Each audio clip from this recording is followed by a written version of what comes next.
When it comes to surviving a month-long climax, what's the best way to do that? Don't get eliminated! I'm John Recton with my review of New Japan Pro Wrestling's G1 Climax 33 Night 11 event with A block and B block of action. We're getting down to the titty-gritty. Yes, I know, I said I was likely going to take this night and night 12, Human Centipede them together, but there are a few things I wanted to talk about, and also, really, I'm only going to do the double videos when I just absolutely have to. Like this weekend, with the August 5th and 6th episodes, because, yeah, I'm going to be busy that weekend with work and wrestling, and also trying to find some time to sleep. Kevin Kelly was flying solo, and Kaito Kiyomiya, I think that's how you say it, Kaito, Noah's Kaito, was taking on Hikuleo. Okay, we got a smaller guy against a bigger guy. Kaito has proven he can work. Hikuleo is fine. He's not great. I don't think he's ever going to get better than this, to be perfectly honest. He's serviceable as long as singles matches don't go too long. So he dominates a bit, and then Kaito targets a knee, and then we get a nice tiger suplex. That got a big pop. But then suddenly snap slam and big old choke slam. 1, 2, 3. And both men are at 6 points. And I think that pretty much eliminates them. Like if you're not at 8 points, you're not going to be able to be in the quarterfinals, because Okada has 10 points and Sonata has, well, he has the point total that he has, aka 12, because he's just running the perfect tournament. And it's going to be really, really interesting to see what they do, or how they set it all up for August 5th, 6th, 8th, and 9th, because the 5th, it has all A block of matches, and then we have the 6th with all B block of matches, and then on the 8th is C block, and then the 9th is she wants the D block of action, because I was wondering how they were going to find a way to stretch this whole goddamn thing out, and that makes sense, have the remaining matches for each tournament block all on the same night.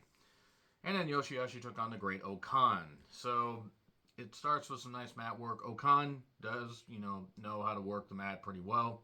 Submissions, we got some nice chops. Yoshihashi landing badly at one point. I hope he's all right.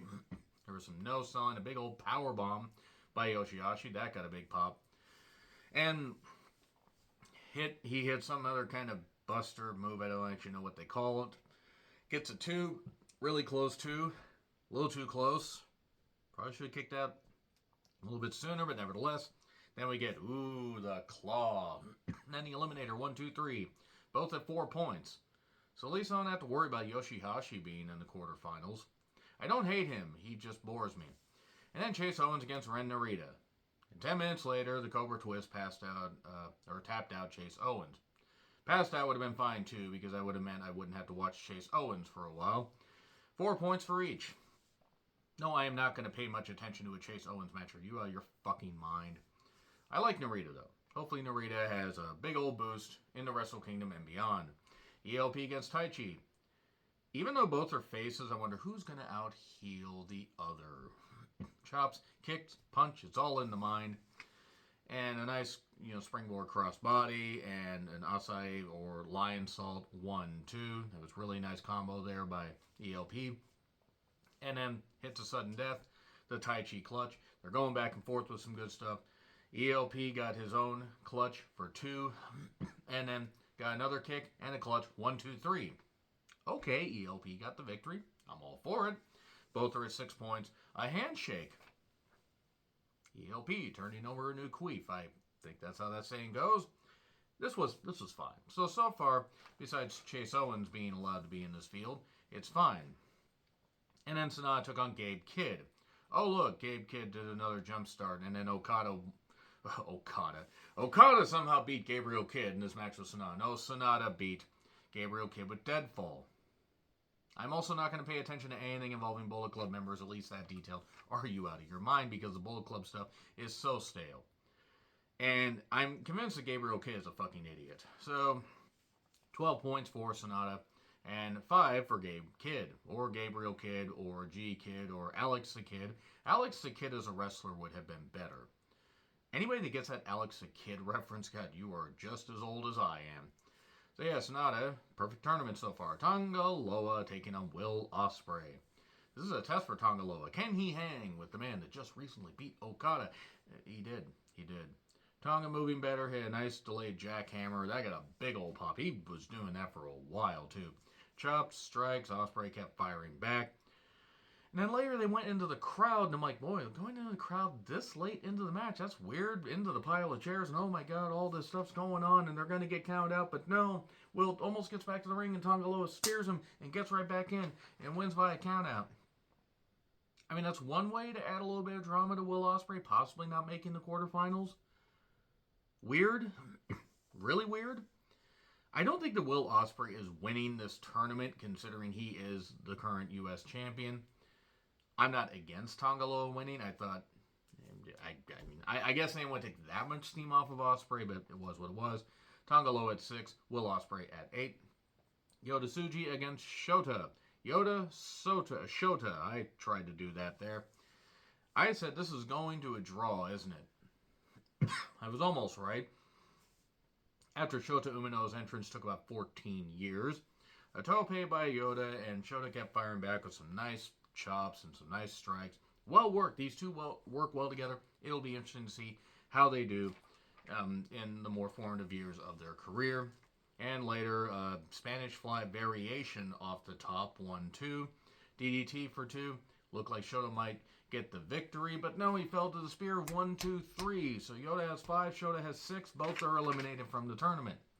I mean, Yota was already eliminated anyway, because Yota needed about 2 more victories heading into this to have a chance. And then Kenta took on Okada. Less shenanigans? Well, Kenta kept stalling just to try to draw out the clock. And we get a ref bump, less than 5. There was a volley, repeated strokes to the head by Kenta, and then a drop kick. Apparently Kenta got busted in the mouth at one point. That really sounded a lot less dirty in my head, but I'm just going to roll with it. And then a Rainmaker with less than a minute left. 1, 2, 3. Okada has 10. Kenta has 4. So, yeah, tomorrow's event, I'm going to be watching a movie early in the morning and then late in the evening, as Paul Simon once said. Yeah, I didn't think you were getting a Paul Simon reference in a New Japan review, did you? So I will try to have, because I'm also going to review Dark Side of the Ring after I get home from work tonight.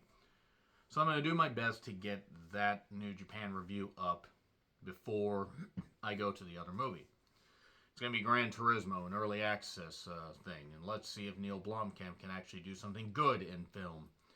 And then Dynamite will be up later. So the 5th and the 6th will be put together Sunday afternoon, evening, possibly Monday afternoon, evening. It just depends. If I'm super tired, I may just delay it. And then I will try to do individual reviews for the A, the B, the C, and she wants the D block of action, but we'll see. So, nevertheless, let me know your thoughts in the comments. Like, share, subscribe, Twitter handle in the description. I'm John Recklin. I'll see you soon.